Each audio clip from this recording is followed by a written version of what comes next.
okusinziira ku intelligence report ya Museveni gyalina ku mmeeza emulaga nti UPDF yokka Kyagulanyi alina mu 67% of support.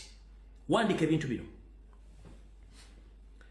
Okusinziira ku intelligence report eyakolebwa UPDF CMY ne ISO, Museveni bamuwa reporting emulaga nti Robert Kyagulanyi Ssentamu alina 67% support mu UPDF.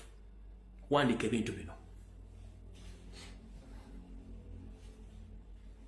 Museveni alina intelligence report emulaga nti UPDF ly'eggye ly'eggwanga.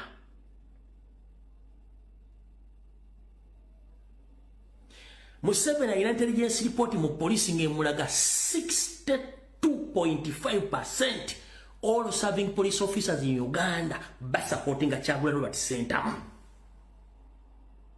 Zino nkwali intelligence report ziri ku meza ya Museveni naye kwaliko nakuyomo kwali eyo police.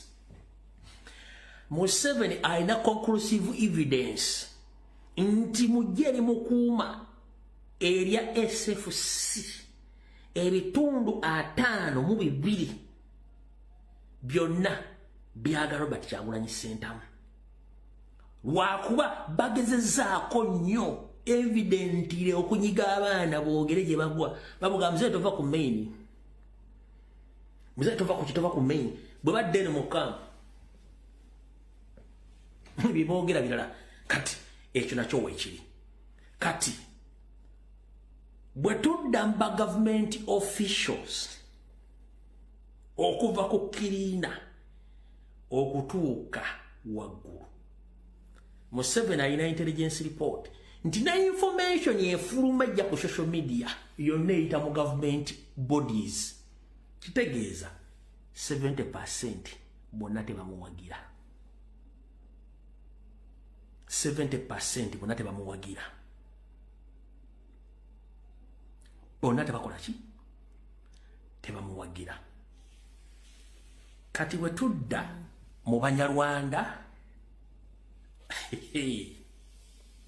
one ogenda kuseka.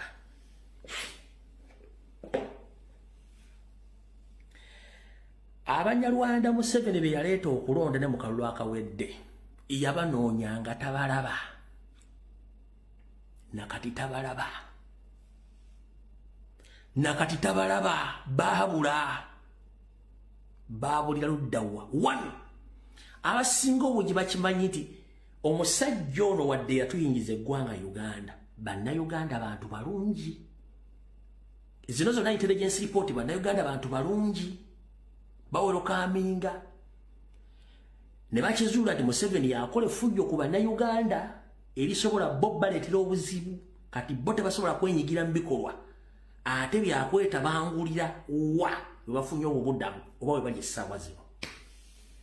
Isso badde muwuliriza mulungi nnyo webale kwekumira ku mayengo ga UG Updates TV era nyongera okukujukiza gwe yenna atanaba kubanga osubscribinga gwayagala otweyungako genda wansi waliwo ekigambo kisubscribe kikoneko ojja kubanga osobola otweyungako ddala bulungi nnyo mukwano gwange ali eyo ampuliriza ebintu nga kubanga osobola otweyungako. So ebigambo mubiwulidde gwabadde atiitira ng'olowooza oli wekka toli wekka.